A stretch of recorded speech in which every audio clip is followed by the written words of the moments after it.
Medina থেকে প্রায় ৭৫০ kilometre দূরের তাবুকে ছিল মহানবী হজরত মুহাম্মদ সাল্লাল্লাহু আলাইহি সাল্লামের সবশেষ যুদ্ধ অভিযান।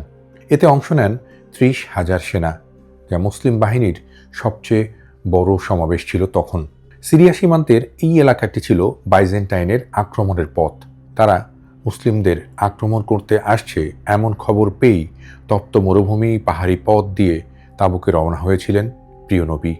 কিন্তু এই যুদ্ধে তার সাথে মুনাফিকি করে ৩ সাহাবী।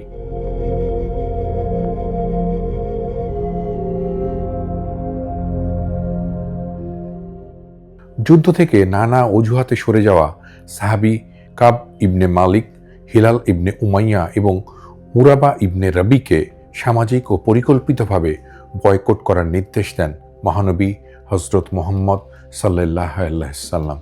তাদের সাথে কেউ কথা বলতো না, মিশতো না। শেষমেশ একঘরে হয়ে পড়েন ওই ৩ সাহাবী।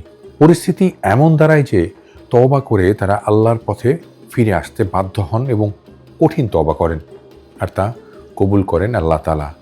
এ খবর পেয়ে তাবুকে শুকরিয়া আদায় করেন রাসূলুল্লাহ পাক সাল্লাল্লাহু আলাইহি সাল্লাম, জানিয়ে নাজিল হয়েছে সূরা আত-তাওবা।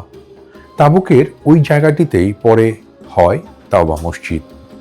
মহানবীর তাবুক অভিযানের সেই ইতিহাস এখনো জ্বলে ছোট্ট শহরটিতে। তাকে এখানে যুদ্ধ করতে হয়নি, তিনি বাহিনী নিয়ে আসার আগেই পালিয়েছিল রোমান বাহিনী। তারপর পৌঁছে এখানে কুয়ো খুঁড়ে পানি তোলেন সেনারা। তৈরি করা হয় অস্থায়ী ঘাঁটি, যার অনেক কিছুই ধ্বংস হয়ে গেলেও প্রাচীন আঙ্গিকে ফের নতুন করে সাজিয়ে রাখা হয়েছে দর্শনার্থীদের জন্য। Museum, what about the specialty? We have 4 sections. Tour operator office. We provide all type and kind of tour programs, including all services, transportation, tour guide and permission, juice, snack, accommodation if it's required. Secondly, we have a private museum, which is the Madhouse Museum, explain tradition, custom, hospitality, generosity of the Saudi people. Thirdly, we have a coffee shop and restaurant where we provide traditional food for the tourists upon request. And fourth section, we have handcraft market where we sell souvenir and gifts, which is handcraft items by local people from the Tabuk town and kingdom in general. Here we have this the museum, we have the old TV and radios, we have the lady jewelry, we have old typewriters, we have many statues from many thousands of years old. We have many brass items like teacups, teapots. We have Islamic jar carved all around with Bible name and God's name, more than 500 years old. 500 years. Yes, we have the perfume bottles, eyeliners, motel bells. We have the big knives. We have the golden money notes from previous famous kings. What item is the most oldest? We have like this graveyard, 1000 Gregorian, and it have the name of the person Al-Haj Sulaiman on it. We have the weights all the way to the smallest. We have many brass items. We have ladies' jewelry, old wooden comb. We have ladies' decoration. We have an old cinema, an old qanun, which is a musical instrument. Many type of radios, coffee pots, coffee grinder.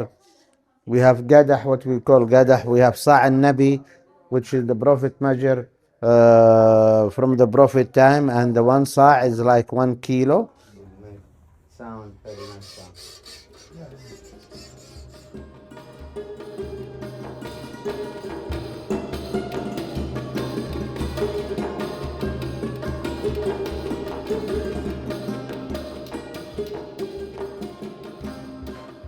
পাশেই ঐতিহাসিক তাবুক দুর্গ, এখনো যেন সেই 1000 বছর আগের জীবন্ত museum.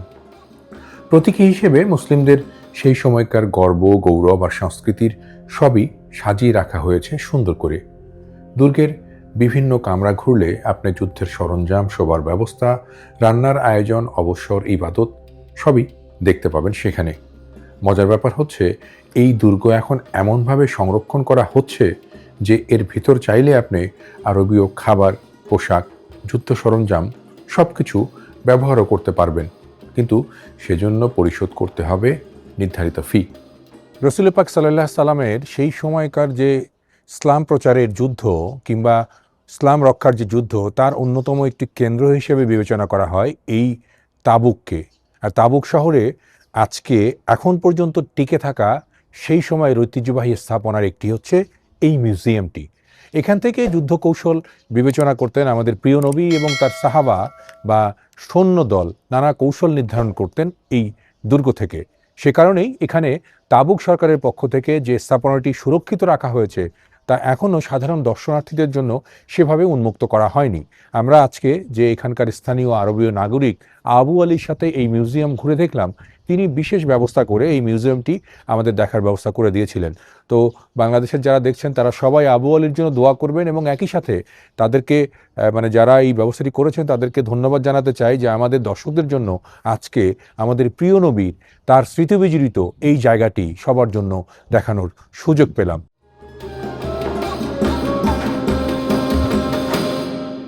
মহানবীর স্মৃতিবিজড়িত জায়গাটির আশেপাশে এই দুর্গটি নির্মাণ হয়েছিল আনুমানিক খ্রিস্টীয় ১৬০০ শতকে অটোমান আমলে। তখন এখানে হজযাত্রীরা বিশ্রাম নিতেন। তা এখন দাঁড়িয়ে আছে মুসলমানদের ইতিহাস ঐতিহ্যের এক স্মারক হয়ে।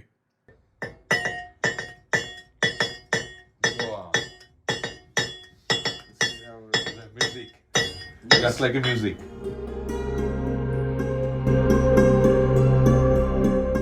তাবুক শহরটা বড় নয়, এর পাড়ায় পাড়ায় যত দোকান বসতি তার অনেকগুলোই বাংলাদেশিদের।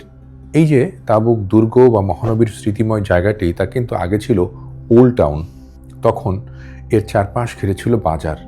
এখন তা ভেঙে অনেক নতুন স্থাপনা হয়েছে সেখানে।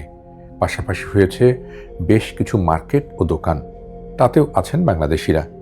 সন্ধ্যার পর তাবুক শহরের এই অংশটিতে ঘুরলে পরম শান্তি লাগে।